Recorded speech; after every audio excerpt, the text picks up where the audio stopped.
Hai, Shalom dan selamat pagi buat Jumaat yang diberkati Tuhan. Tidak kira di mana pun anda berada pada saat ini, sama ada di bandar maupun di kampung.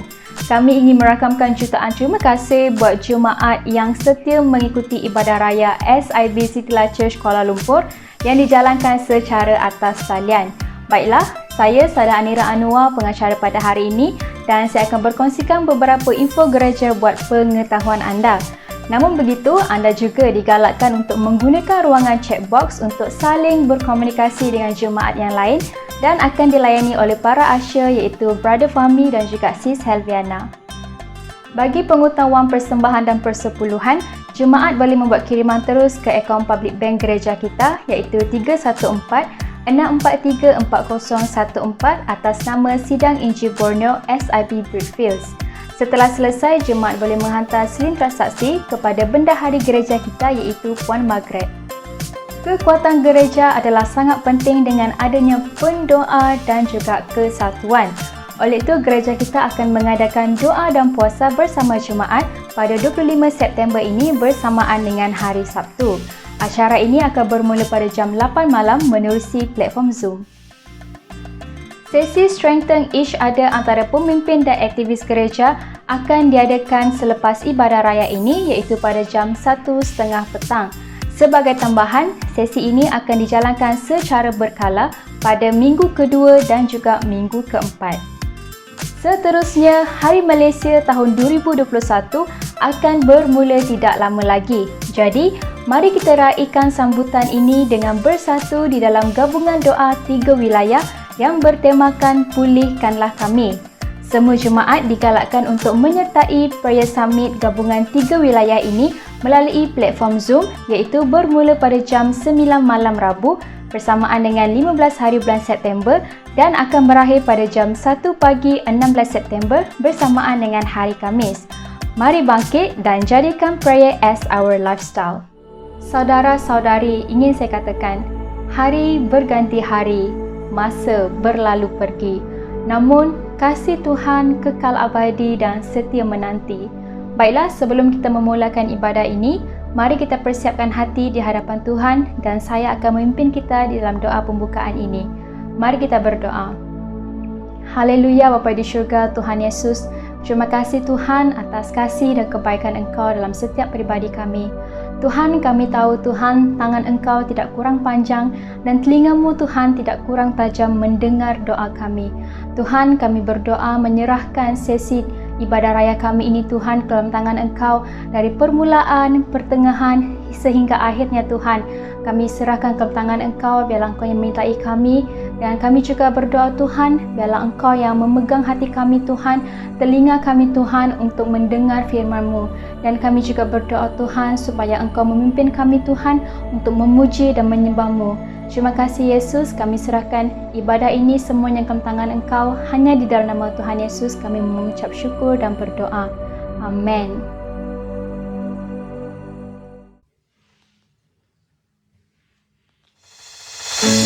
Jemaat Tuhan, dimanapun kita berada saat ini, saya mengajak kita bangkit berdiri dan menaikkan pujian ini bersama-sama. Allah yang suci, Maha mulia, Kau disanjung sembah selamanya, syurga bumi pun nyanyikan.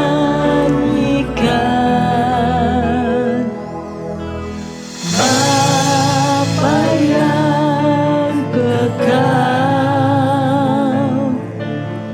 Maha kuasa, Kau disanjung sembah selamanya, syurga bumi pun serukan.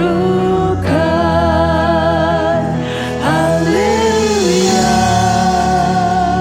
haleluya. Oh kudus, kuduslah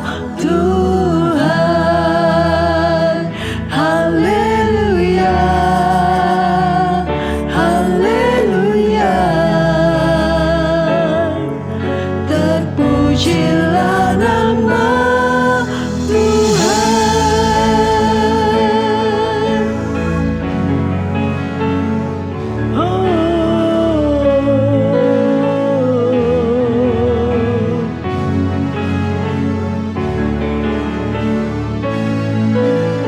Mari katakan bersama.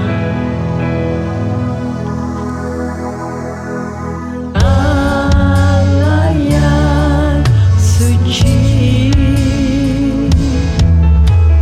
Maha mulia, Kau disanjung selama-lamanya. Surga bumi punya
bangsa-bangsa. Biar kuasa-Mu nyata di tengah-tengah kami. Jemaat Tuhan, nyanyikan bersama. Tanda-tanda telah nyata, hujan akhir telah tiba. Allah sedang melawat umatnya. Ladang telah menguning, siap untuk dituai. Banyak jiwa menanti uluran tangan kita. Tuailah, tuailah sekarang.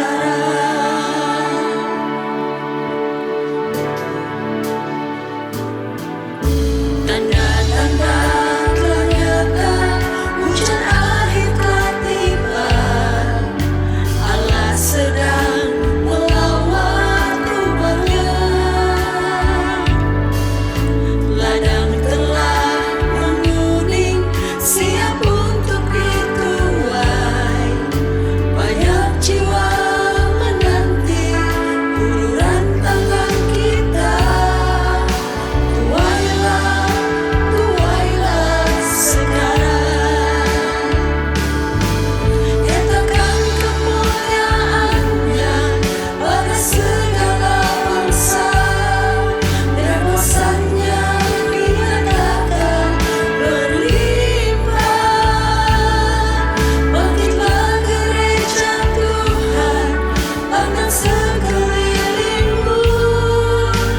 Generasi ini selamatkan ya Tuhan. Ini doaku.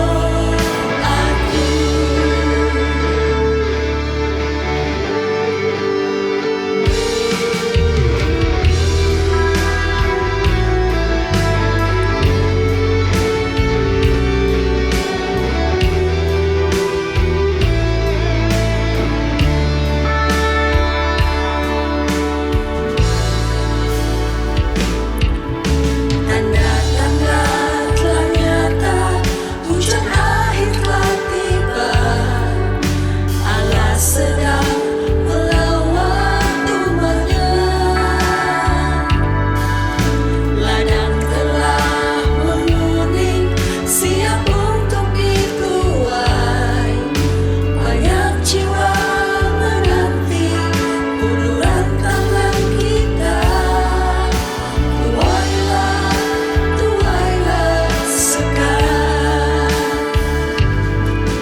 Nyatakan kemuliaan-Nya pada segala bangsa. Biar kuasa-Nya dinyatakan berlimpah. Bangkitlah gereja Tuhan, pandang sekelilingmu. Generasi ini selamatkan ya Tuhan. Ini doaku.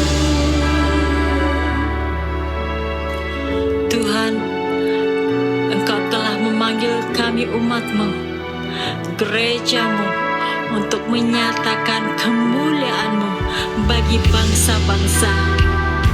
Banyak jiwa yang sedang menantikan keselamatan yang daripada-Mu.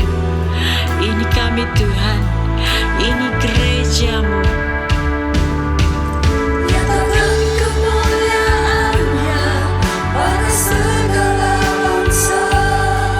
Biar kuasa-Nya dinyatakan berlimpah. Bangkitlah gereja Tuhan, pandang sekelilingmu. Generasi ini selamatkan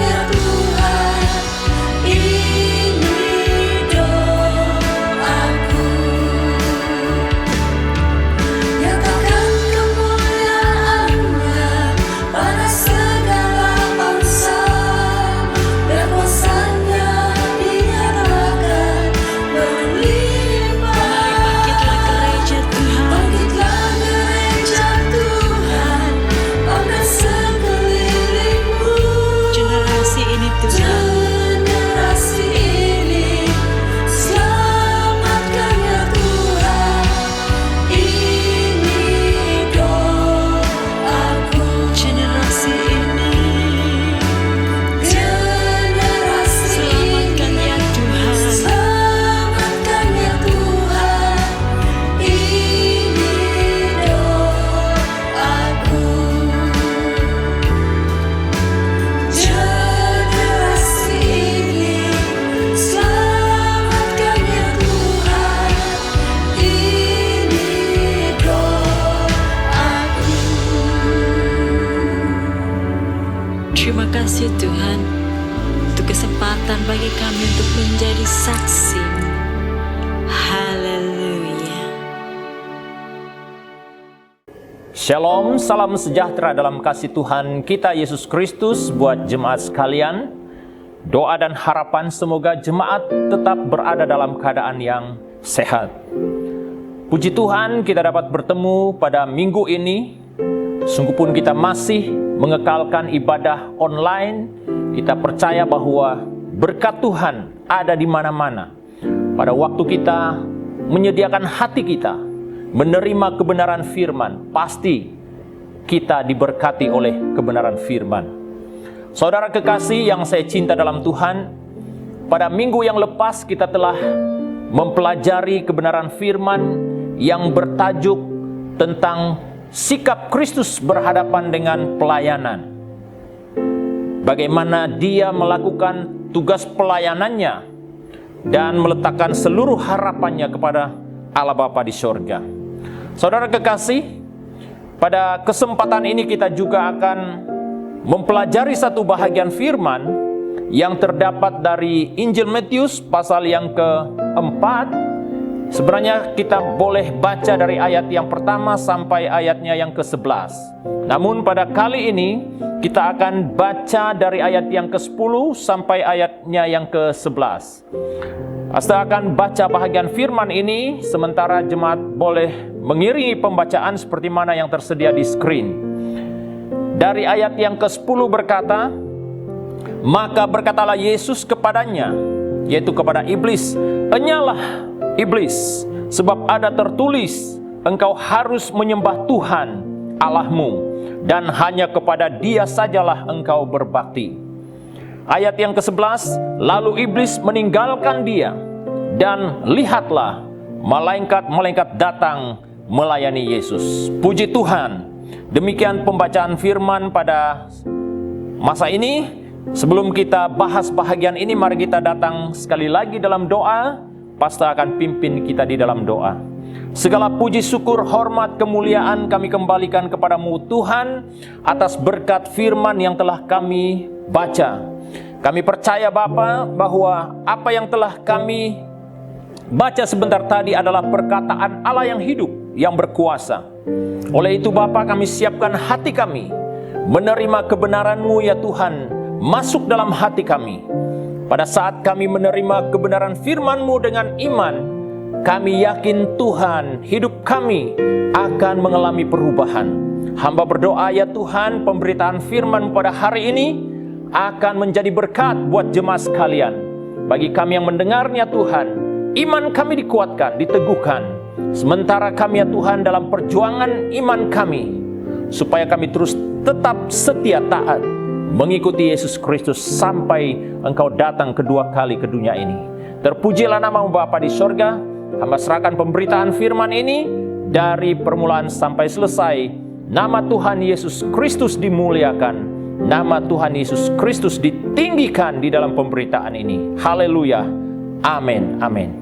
Saudara kekasih, dalam Tuhan Yesus, pada hari ini kita akan mempelajari satu tema, yaitu kemenangan Kristus atas pencobaan. Jemaat kekasih, kita telah banyak mendengar dan juga mengetahui kisah tentang kemenangan Kristus terhadap pencobaan di padang gurun. Mengapa kisah ini perlu kita ingat saudaraku, dan perlu kita pegang kebenaran-kebenaran yang terdapat di dalam kisah ini? Karena kisah kemenangan Kristus ini saudaraku dapat memberi keyakinan terhadap iman percaya kita. Karena pada waktu kita mengimani apa yang telah dilalui Yesus Kristus, kemenangan yang telah diperolehinya atau yang dilaluinya, saudaraku, itu akan menjadi kekuatan bagi setiap kita. Saudara kekasih yang saya cinta dalam Tuhan, melalui tema kemenangan Kristus atas pencobaan ini adalah suatu yang perlu kita pegang dalam hidup kita dan menjadi dasar yang kuat dalam iman percaya kita kepada Kristus. Saudara, untuk memulai khotbah ini, saya akan membawa kita dengan satu ilustrasi ataupun satu cerita nyata, saudaraku, ya. Di mana dikatakan dalam cerita ini ada satu pribadi yang bernama Harry Clifford Pageant. Dia adalah pengembara, ya, ataupun dalam bahasa Indonesianya petualangan. Dia seorang pengembara yang dikatakan pelayar solo, saudaraku. Dia telah mengelilingi dunia, saudaraku. Kalau kita ingin mengetahui cerita ataupun kisah beliau ini, kita boleh lihat di Google juga ada, saudaraku, ya. Sekitar tahun 1869 sehingga 1954. Jadi dia adalah seorang yang begitu berpengalaman dalam pelayarannya. Dan juga dikatakan bahwa beliau adalah seorang yang dikatakan berasal daripada Iowa, United States. Dan dia telah mengelilingi dunia dalam usia mudanya, saudaraku, yaitu sekitar usia 23 tahun, saudaraku. Wah, itu adalah suatu usia yang begitu bertenaga, bersemangat, saudaraku. Sementara dia diwawancara, saudaraku, dia berhadapan dengan satu wawancara. Tengah dia diwawancara, saudaraku, malah dia pula yang bertanya kepada si pewawancara itu, ya. Dia bertanya kepadanya dan dia berkata, "Apakah Anda tahu keadaan yang paling bahaya yang harus dihadapi seorang yang sedang berlayar?" Nah, ini pertanyaan Harry Clifford, ya, Clifford Pageant terhadap si wawancara itu. Kemudian si wawancara itu berkata bahwa hal yang berbahaya pada waktu berlayar, katanya, ketika cuaca tidak begitu mengizinkan, cuaca buruk ataupun angin kencang, dan juga gelombang yang begitu deras. Itu menurut jawaban si pewawancara ini. Tapi apa yang dikatakan oleh Harry Clifford ini, saudaraku, dia menjawab, katanya, perkara yang sangat berbahaya bagi seorang pelayar adalah ketika cuaca yang cerah, ketika berhadapan dengan cuaca yang cerah, katanya, dan tenang, dan juga pada saat angin berhembus dengan baik dan teratur. Ini sesuatu yang mungkin membuat kita tanda tanya, mengapa dia mempunyai jawaban seperti itu. Nah, menurut Harry ini, saudaraku, Harry Clifford, ketika seseorang pelayar itu berada dalam keadaan yang santai ataupun berada dalam keadaan yang tidak berjaga-jaga, dan itu akan memberi bahaya, mendatangkan bahaya untuk dia, ya, ataupun mendatangkan resiko untuk seorang pelayar. Karena katanya kemungkinan dia tidak bersedia apabila tiba-tiba ada satu gelombang yang deras, kemungkinan seseorang itu ataupun pelayar itu boleh menyebabkan dia jatuh. Saudara, yang saya cinta dalam Tuhan daripada cerita ini, mengingat akan kita bahwa ketika kita santai dalam kehidupan kita, ketika kita rileks dalam pelayaran iman percaya kita, itu akan mendatangkan bahaya untuk kita. Maksudnya saudaraku, kita tidak begitu alert, kita tidak sensitif dengan keadaan yang terjadi di sekeliling kita, yang ada di sekitar kita, dan itu dapat mendatangkan bahaya untuk kita. Kembali kepada pembacaan firman Tuhan sebentar tadi, saudaraku. Apa yang telah kita ketahui daripada pembacaan itu? Ketika Kristus mulai pelayanannya, iblis sudah merancang hal-hal yang dapat menggagalkan misi penyelamatan Allah yang besar terhadap umat manusia. Dan itu yang kita lihat daripada bahagian firman yang telah kita baca sebentar tadi, saudara. Dikatakan juga bahwa iblis, saudaraku, dia tidak pernah menjadi sahabat sejati kita. Iblis, dia hanya berpura-pura menjadi sahabat yang hanya mencari kesempatan bila waktu yang sesuai baginya untuk memerangkap kita. Bukan hanya memerangkap kita, tetapi dia juga mencari kesempatan yang baik bila dia dapat membunuh kita. Saudara, inilah yang Kristus lalui, yang Kristus hadapi dalam pelayanannya. Apa yang dikatakan oleh 1 Petrus pasal 5 ayat 8 dalam terjemahan baru, sadarlah dan berjaga-jagalah.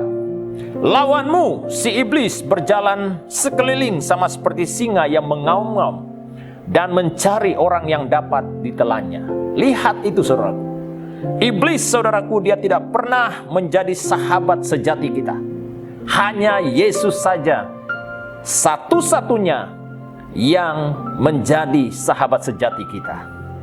Oleh itu, saudara kekasih, daripada tema yang kita bahas pada hari ini, kemenangan Kristus atas pencobaan, akan menjadi pegangan bagi kita, saudaraku, supaya kita juga sebagai orang-orang yang telah diselamatkan oleh Yesus Kristus oleh anugerahnya, tidak mudah ditewaskan oleh iblis sendiri, saudaraku. Oleh itu, mari kita belajar beberapa perkara yang berkaitan dengan kemenangan Kristus atas pencobaan. Yang pertama, saudaraku, kita lihat kemenangan Kristus atas pencobaan memberi impact terhadap keyakinan iman percaya kita. Yaitu yang pertama, saudaraku, Kristus dia mengistiharkan kewibawaan firman saat berhadapan dengan iblis. Kalau kita baca dalam Matius pasal 4 ayat 3 hingga ayat yang keempat, dikatakan di sana, lalu datanglah si pencoba itu, iblis ya dikatakan di sini, dan berkata kepadanya, jika engkau anak Allah, perintahkanlah supaya batu-batu ini menjadi roti. Tetapi Yesus menjawab, ayat yang keempat, ada tertulis, manusia hidup bukan dari roti saja, tetapi dari setiap firman yang keluar dari mulut Allah. Saudara kekasih yang saya cinta, saat Kristus mengasingkan waktunya bersama Bapa di sorga, selama 40 hari dan 40 malam, Kristus tidak makan apa-apa. Sudah tentu, saudaraku, dalam kemanusiaan Kristus pada waktu itu, saudaraku, dia merasa lemah dan dia merasa letih oleh karena keadaan yang sedang dilaluinya. Saudaraku, bayangkan Kristus dia berpuasa 40 hari 40 malam, saudaraku. Jangankan 40 hari, saudaraku, kalau kita tidak makan satu hari pun, saudaraku, mungkin kita sudah merasa seperti mau mati rasanya. Betul atau tidak? Untuk saudara yang punya pengalaman berpuasa, saudaraku, sudah tentu kita merasa tubuh kita menjadi lemah, ya, dan kita bergetar tubuh kita kalau kita merasa lapar. Bukan hanya itu, saudaraku, secara fisikal, saudaraku, kita punya pikiran yang tidak begitu tentram dan tidak dapat fokus lagi. Saudaraku, bayangkan ketika Kristus berada dalam situasi yang begitu lemah, saudaraku, iblis datang mencobai Yesus. Tapi apa yang kita lihat di sana, saudaraku, dari poin yang pertama ini, Kristus mengisytiharkan kewibawaan firman saat berhadapan dengan iblis. Ini yang Kristus lakukan. Kewibawaan firman, saudaraku, adalah kemenangan Kristus dalam memasuki pengalaman pencobaan manusia pada umumnya. Ini yang Kristus lalui. Bayangkan, saudaraku, pada waktu Kristus lapar, tiba-tiba iblis dia datang. Nah, saya tahu kau lapar. Cobalah, kalau kau anak Allah, kau kasih jadilah ini roti supaya menjadi kau jadikanlah batu ini menjadi roti supaya engkau boleh makan, kira-kira begitu, saudaraku. Dan apa yang Kristus lakukan? Dia tidak sama sekali, saudaraku, tunduk terhadap apa yang iblis katakan. Dia menggunakan kewibawaan firman melawan iblis terhadap apa yang iblis katakan. Dikatakan di sana, saudaraku, kewibawaan firman itu adalah kemenangan Kristus. Dalam Ibrani pasal 2 ayat 17 dikatakan dalam terjemahan baru, itulah sebabnya maka dalam segala hal ia harus disamakan dengan saudara-saudaranya, supaya ia menjadi imam besar yang menaruh belas kasihan dan yang setia kepada Allah untuk mendamaikan dosa seluruh bangsa. Saudaraku, mengapa Kristus menjadi toladan untuk kita dalam kemenangan ini, saudaraku? Karena Kristus pertama-tama dia mengutamakan kewibawaan firman, sehingga itulah yang memampukan dia lalui semua godaan, lalui semua cobaan yang telah dihadapinya, saudaraku. Dikatakan, saudaraku, dalam hal itu ia harus disamakan dengan saudara-saudaranya. Mengapa yang dikatakan disamakan dengan saudara-saudaranya? Karena di dalam kehidupan Kristus, dalam kemanusiaannya, saudaraku, dia telah lalui, dia telah hadapi keadaan ataupun situasi yang kita hadapi ketika ini, saudaraku. Kristus sendiri telah lalui semuanya. Itu sebabnya, saudaraku, dia harus kita jadikan saudara-saudara, ataupun dia harus disamakan dengan saudara-saudara, karena dia telah mengalami hal yang pernah ataupun hal yang kita lalui dalam hidup kita. Dan Kristus dikatakan dia mengalami kemenangan itu, saudaraku, karena Kristus telah meletakkan wibawa firman itu ketika dia berhadapan dengan situasi itu. Kristus mengisytiharkan kewibawaan firman saat berhadapan dengan iblis. Dalam arti kata, kewibawaan firman, Kristus masuk dalam dimensi pencobaan untuk mendamaikan manusia dengan Allah. Jadi kewibawaan firman itu, saudaraku, yang mana, saudaraku, yang telah memampukan ataupun yang membawa Kristus sehingga dapat mendamaikan manusia dengan Allah. Kewibawaan firman juga berkata, saudaraku, Yesus berkuasa menolong untuk hidup berkemenangan atas pencobaan yang dialami umatnya. Ini yang kita sendiri lihat, saudaraku, daripada Kristus mengisytiharkan kewibawaan firman itu, sehingga, saudaraku, melalui kewibawaan firman itu membuat Kristus sendiri mampu menolong manusia supaya manusia dapat menang atas pencobaan yang dilaluinya. Mengapa harus demikian, saudaraku? Kalau kita baca dalam ayat yang keempat dan ayat yang ketujuh, ayat yang ke-10, setiap kali pencobaan yang iblis tawarkan terhadap Kristus, apa yang Kristus lakukan? Dia menjawab, ada tertulis. Berarti Kristus mengisytiharkan kewibawaan firman pada waktu berhadapan dengan si pencoba, yaitu iblis sendiri, saudaraku. Berikut, saudaraku, kita akan melihat kepada poin yang kedua, saudaraku, kemenangan Kristus atas pencobaan.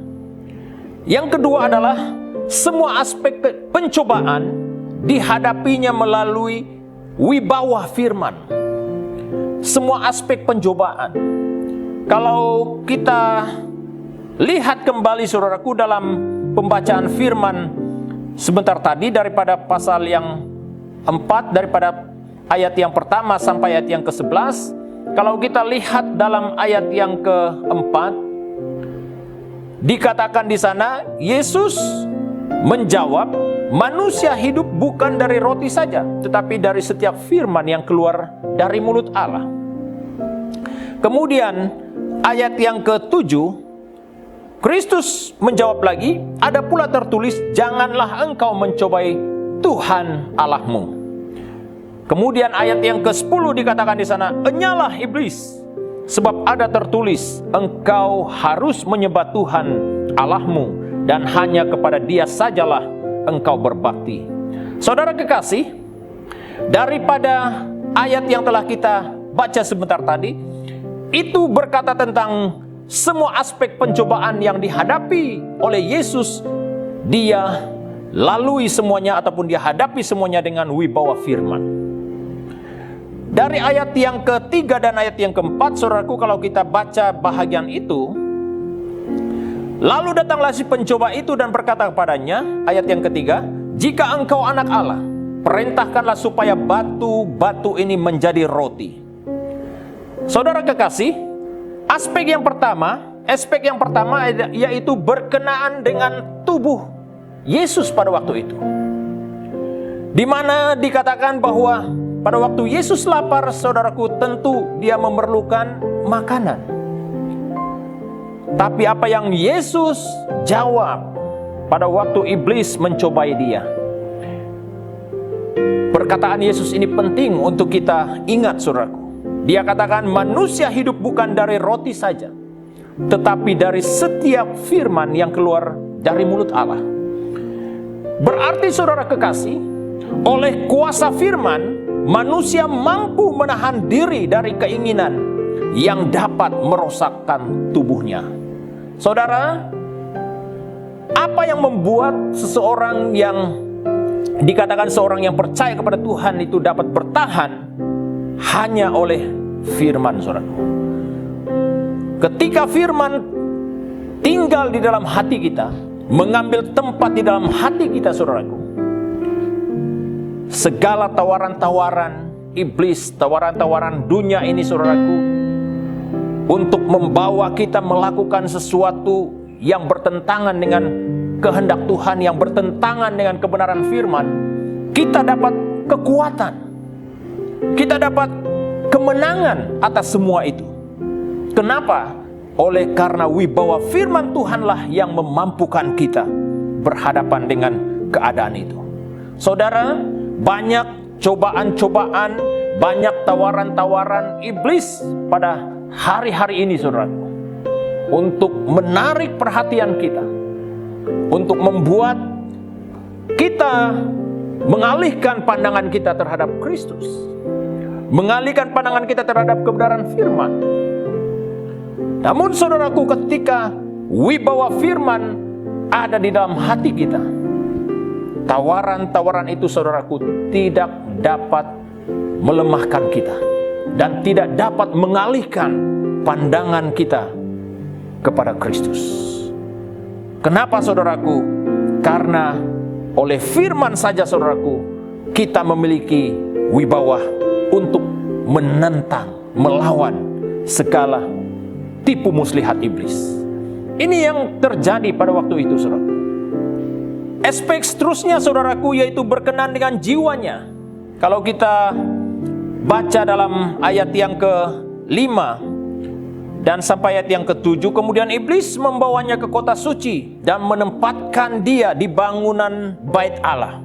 Lalu berkata kepadanya, "Jika engkau anak Allah, jatuhkanlah dirimu ke bawah, sebab ada tertulis mengenai engkau, ia akan memerintahkan malaikat-malaikatnya, dan mereka akan menatang engkau di atas tangannya, supaya kakimu jangan terantuk kepada batu." Saudaraku, lihat kelicikan iblis. Dia memakai kebenaran firman untuk menggoda, untuk menarik perhatian Kristus pada waktu itu. Dia menggunakan dalam Mazmur pasal 91 ayat 12. Itulah firman yang digunakan oleh iblis, saudaraku. Dia sendiri berkata bahwa mereka, maksudnya malaikat Allah, akan menatang engkau. Dia akan memegang engkau dan kakimu tidak terantuk kepada batu.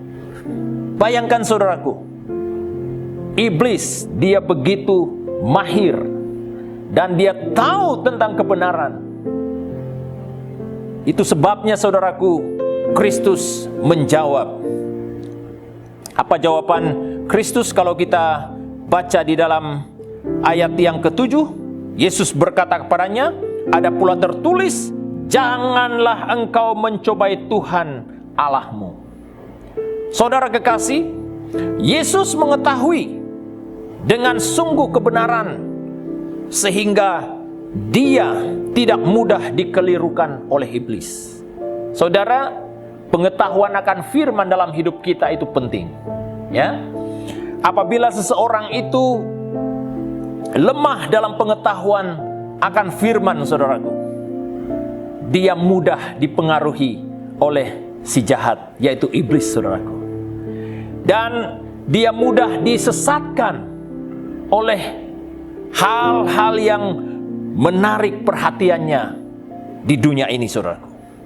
Itu sebabnya, saudaraku, mengapa kita harus mempelajari firman Tuhan.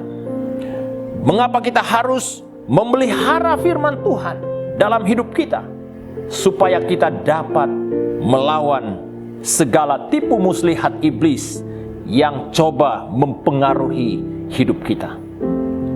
Saudara kekasih dalam Tuhan, mengingat kembali kisah-kisah yang berlaku selama pandemik ini, saudaraku. Banyak berita-berita yang sangat menyedihkan hati kita. Ada orang-orang yang sanggup, saudaraku, mengakhiri hidupnya dengan hal-hal yang tidak berguna. Ada yang bunuh diri, ada yang makan obat yang melebihi dos sehingga dia mati di tempat tidurnya. Banyak cara. Ada yang terjun dari bangunan yang tinggi. Saudara kekasih, ingat, saudaraku, bahwa apabila seseorang itu tidak memiliki kebenaran dalam hatinya dan jiwanya kosong dan tidak punya kebenaran, pribadi itu mudah dipengaruhi oleh iblis, saudaraku. Oleh itu, jemaat kekasih, kita perlu memiliki pengetahuan akan kebenaran firman. Kita perlu memiliki kecintaan kita akan firman, memelihara firman dalam hidup kita, supaya kita tidak mudah dikelirukan oleh pengajar-pengajar yang menyesatkan. Sekarang begitu banyak, saudaraku, pengajar-pengajar yang menyesatkan, dan hal-hal yang kadangkala mengelirukan kita. Ada juga yang menggunakan kebenaran firman, memutarbalikkan kebenaran firman. Dan hal itu, saudaraku, dapat menyesatkan kita. Oleh itu, saudaraku, kita perlu menanam minat kita terhadap kebenaran firman, cinta kita akan kebenaran firman, supaya kita tidak mudah dipengaruhi oleh penyesat-penyesat. Dan aspek seterusnya saudaraku dalam pencobaan Yesus, yaitu berkenan dengan rohnya. Dalam ayat 8 hingga ayat yang ke-11 saudaraku, kalau kita baca bahagian itu, iblis membawanya pula ke gunung yang sangat tinggi dan memperlihatkan kepadanya semua kerajaan dunia dengan kemegahannya, dan berkata kepadanya, semua itu akan kuberikan kepadamu. Maka berkatalah Yesus kepadanya, enyalah iblis, sebab ada tertulis, engkau harus menyembah Tuhan Allahmu, dan hanya kepada Dia sajalah engkau berbakti. Saudara kekasih yang saya cinta dalam Tuhan, aspek yang ketiga ini adalah berkenan dengan rohnya. Dikatakan kewibawaan firman dapat menyatukan roh kita terhadap Roh Kudus. Apa yang terjadi pada waktu Yesus berhadapan dengan cobaan yang ketiga itu saudaraku? Yesus mengetahui kepada siapa Dia meletakkan harapannya dalam kemanusiaannya saudaraku. Dan dikatakan ada koneksi yang dekat yang terjadi di antara Yesus dan Bapa di surga. Hal yang sama juga saudaraku perlu kita miliki. Kewibawaan firman ini saudaraku dapat menyatukan roh kita dengan Roh Allah ataupun Roh Kudus. Melalui penyatuan yang kuat saudaraku di antara Allah saja kita dapat melawan setiap pencobaan yang datang dari iblis. Apabila kita tidak punya kesatuan terhadap Allah Bapa saudaraku, kita tidak dapat melawan segala tipu muslihat iblis. Melalui penyatuan kita dengan Tritunggal, kita dapat berimpact saudaraku, sesuai dengan tema kita, supaya kita menjadi sebuah community yang bergairah untuk berimpact.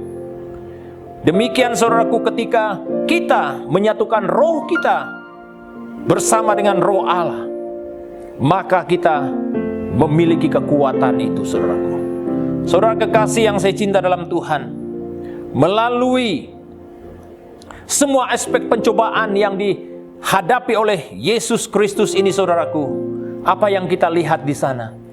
Dia sentiasa mengutamakan kewibawaan firman dalam semua aspek pencobaan itu. Untuk mengakhiri firman Tuhan ini saudaraku, di bahagian penutup dikatakan kemenangan Yesus terhadap iblis sebagai tauladan yang harus kita contohi. Kenapa saudaraku? Karena pada waktu Kristus menang berhadapan dengan pencobaan ini saudaraku, Dia masih berada di dalam sifat manusianya ataupun tubuh manusianya, yakin akan kuasa dan penyertaannya kepada setiap orang percaya harus dijadikan sebagai dasar dan pegangan kita. Inilah bahagian yang kita dengar pada hari ini saudaraku, supaya melalui bahagian firman Tuhan ini yang berkaitan dengan kemenangan Kristus atas pencobaan menjadi sesuatu yang kita pegang dalam hidup kita. Pada waktu kita lemah saudaraku, apa yang harus kita lakukan? Kita ingat bagaimana Kristus menang terhadap pencobaan yang datang dalam hidupnya. Dia mengandalkan Allah Bapa di sorga. Demikian penyampaian firman Tuhan untuk kita pada hari ini. Kiranya kebenaran firman Tuhan ini menjadi berkat buat jemaat sekalian.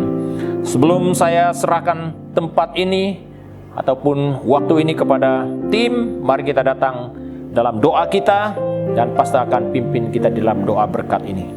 Segala puji, syukur, hormat, kemuliaan kami kembalikan kepadamu Bapa di sorga, atas berkat firman yang telah kami dengar pada hari ini.